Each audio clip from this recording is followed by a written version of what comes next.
To be the MVP. The Patriots have the best record in the AFC at 11-2 and are tied for the best record overall with Dallas. Stephen A., is it a waste of time to think anyone else is going to come out of the AFC other than New England? I really do feel that way. I really do feel that way because I think with Brady, they're a well-oiled machine. And I think that the rest of the AFC, even though they can make it interesting, the team best suited to go up against them from a disciplined and focused perspective are the Kansas City Chiefs. But you're not going to get me to pick Alex Smith over Tom Brady, especially if they got to go to Foxborough to play. The only shot Kansas City has is if they somehow, some way, maneuver themselves in position to get the top seed, and the road to the Super Bowl has to come through Arrowhead Stadium. If Tom Brady has to go to Arrowhead, that would be an entirely different challenge than Kansas City going to Foxborough. If Kansas City goes to Foxborough, as far as I'm concerned, they have no shot. What it would be a miracle. What if the Steelers got hot? If the Steelers got hot, yeah, but again, that secondary up against Tom Brady, I don't like it. Right. I don't like it. Oakland, their defense, their secondary up against Tom Brady, I don't like it. Even though Khalil Mack getting to Tom Brady with Bruce Irvin and those boys, they can make it a bit interesting, but I'm not sold on them,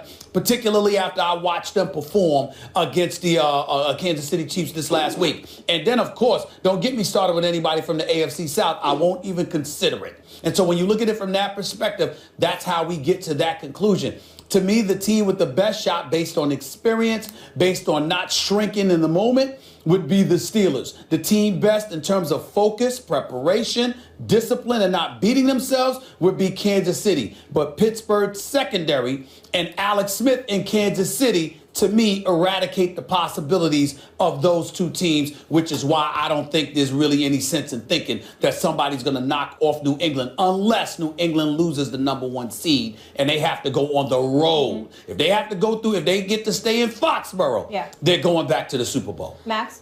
I picked New England to get back to the Super Bowl this year and face Seattle, who I thought would win the Super Bowl, and I'm still not moved off that prediction, although Seattle's struggling. So that means I think the Patriots are still likely to come out of the AFC, but that's different than saying no one else has a shot. They're favorites, but they shouldn't be prohibitive favorites. If you look at Kansas City, if you look at Oakland, and the puncher's chance that Derek Carr gives that offense late in games.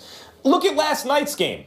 On the road, the Ravens had a chance in the fourth quarter, and if not for one inexplicably sluggish series, right, of downs where they just it was just slow moving and one blown coverage, maybe they win on the road against the Patriots. Now, it's a lot of ifs, I understand that, but they were very much in that game in the fourth quarter, and I don't look at Baltimore as world beaters. So, yes, the Patriots should be favored to come out of the AFC, as I predicted they would before the season started, but based on what I'm seeing right now and based on the quality of the other teams and the specific attributes of the other teams, Stephen A., you mentioned at Arrowhead how difficult the Chiefs are there. But again, the Raiders, even though I think it's a year too early, I think next year they might be Super Bowl favorites, depending on what they do to their defense in the offseason. But even right now, we have consistently seen the Raiders win games that they were really no better than the other team. But they have a special quarterback and an elite receiving core, and late in games it makes them extremely dangerous. A couple of things worth pointing out, Max. Number one, did you watch Brady yell at, I think it was Edelman last night when he ran the wrong route and what have you? I mean, this is accountability. This is leadership. This is what you would have liked to have seen from Dak when it came to Dez running those routes that he was running the other day. Let me be clear. The other point that I wanted to point out about Brady is this. Look, against Eli Manning and against a Ray Lewis, I think Eli Manning is like a 1-6 or 1-7 in the postseason against those guys. Here's my issue. Where's that Ray Lewis? I understand that Eli Manning might be there, Big Ben, Derek Carr, for example, but where's that Ray Lewis to contend with? You know, I mean, I respect the hell out of Kansas City's defense, no doubt. Eric Berry Peters and the crew with Justin Houston, Tom Ali and those boys. But at the same time, they ain't what Ray Lewis was. They damn sure don't have that on Oakland outside of Khalil Mack. Now, you can sit up there and say Khalil Mack in terms of, you know, what he brings to the table as it pertains to getting to the quarterback. But when I think about Ray Lewis, Max, I'm thinking about the ultimate leader on the football field, the dude capable of galvanizing the troops. When I think about a Khalil Mack, I think about a poorer version of a Lawrence Taylor in terms of a guy that's so incredible. He goes out there and he performs individually. When I think about Ray Lewis, I think about the individual that galvanizes the troops and elevates everybody's game around him to bring out that massive performance and effort from them. I don't see anyone in the AFC that's capable of doing that on the defensive side of the ball. And as a result, how you going to neutralize Tom Brady? Well, you can't win without neutralizing Tom Brady against the Patriots. I like the Ray Lewis point. Ray Lewis is, one of the greatest players ever, and you want to neutralize one of the greatest players ever, Tom Brady, on the other side. Maybe it's good to have one of the greatest players ever on defense on your side, particularly when that player is a leader of the defense the way Tom Brady is a leader of the offense. I'll point out, though, that against John Elway and the Broncos, since you brought up Lawrence Taylor, who was not the same kind of leader that Ray Lewis was, right? They still beat the Broncos, and LT was the best, player in football that year. Listen, wait a minute now. There was the Harry Carsons of the world, callbacks and others of course. on the squad with them now. No doubt about it. I'm talking about the impact that a special player can have on defense. And I look at Oakland. Is Oakland going to struggle defensively if they have to play the Patriots? Of course. The Patriots know how to play offense, and Oakland's not very good defensively, although they're getting better. But is it possible that they have like a Weapon X? Sorry, Dawkins, on that. But they have a Weapon X on their side that can make some big plays when it matters most? Yeah, they do. They have maybe the most talented defender in the league in Khalil Mack. Okay. All I got to say is it must be nice to be a Boston sports fan. Unbelievable, that city. They doing it up a little bit. I'm very concerned as a New Yorker. You'll get no credit from the Red Sox, now the damn Patriots. I could lie to you. Let's move on. That is true. You could lie to me. Yeah. That's all right. He does always tell the truth. Speaking of which, let's do that for Monday Night Football and get into it right now. The Patriots got another step closer to clinching their 8th straight AFC East title with a 30-23 win over the Ravens. Just another day in the office for Tom Brady. What another 400-plus yard effort. Listen to this. TB12 is now 50-1 at home against AFC opponents. Ridiculous. Since 2007. Max, is Brady the real MVP? No, he's still not the MVP, and there's nothing he could do to even really be in the conversation among intelligent people. Look, he's the best player. And people try to say that there's a difference between value and most valuable and best. And really, fundamentally, there isn't.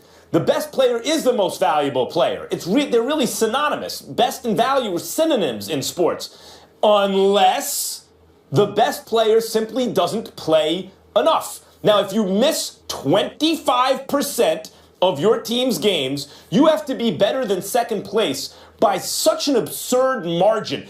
Had Brady come back to a team that was 0-4 and then went undefeated the rest of the way and trounced everyone in QBR, then I suppose you could make a coherent argument for why he should be the MVP. But that's not what happened.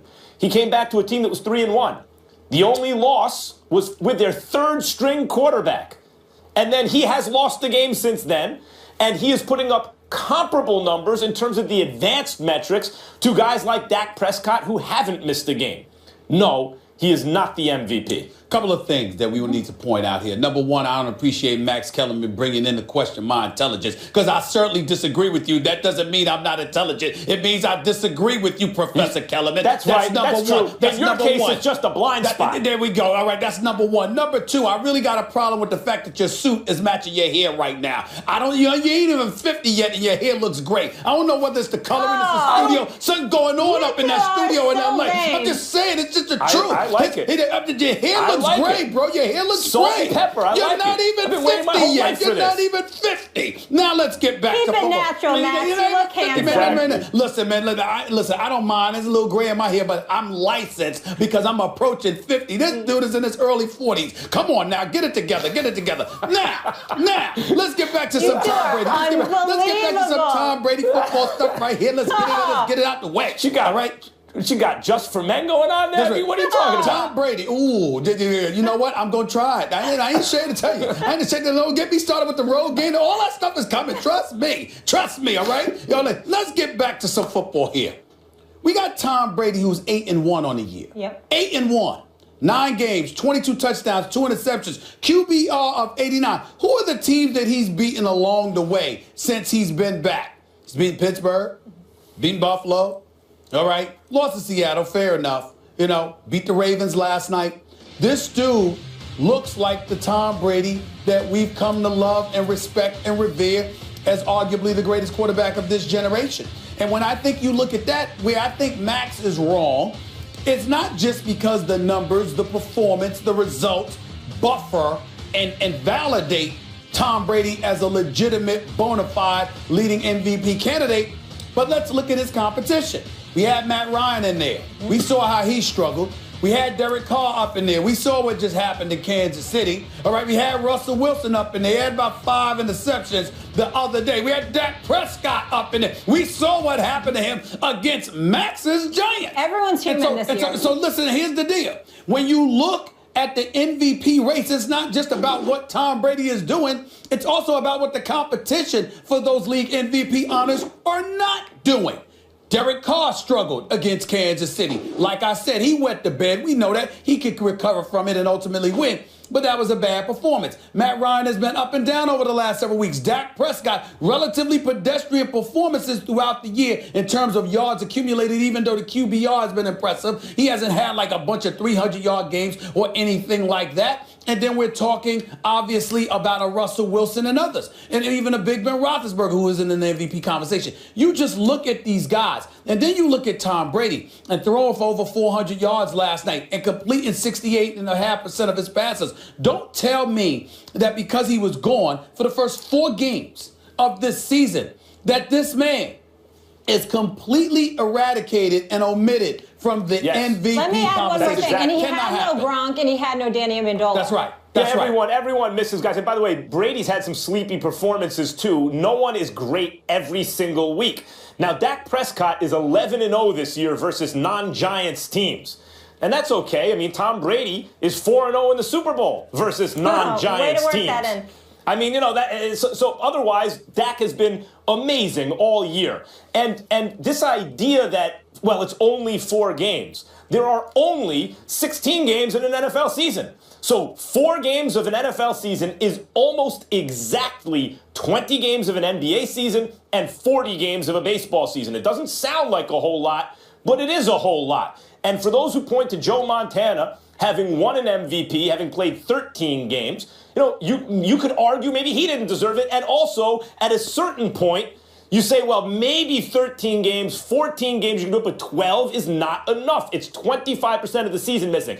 If he trounced everyone again in QBR and those other advanced metrics, and his team was struggling without him. This was a team, remember, Arizona out of the gate, they were supposed to be Super Bowl contenders, and the Patriots went and beat them on the road with their second-string quarterback. So it's not like Tom Brady is elevating a bad team to excellence. He is taking an already excellent team and making it even better because he is the greatest quarterback of all time. And game for game, he is the best quarterback in football this season, but he has missed too many games. One of the subjects that we're going to visit today is Tony Romo again, because you have Cowboy fans clamoring for Tony Romo because they think that the Cowboys would be better with him than without him. Because the fact of the matter is, when you look at the offensive line, when you look at Ezekiel Elliott, when you look at what Dez, Terrence Williams, Cole Beasley, Jason Witten, and what these boys are capable of doing offensively, one would argue that the pieces are in place. Whereas with the Patriots,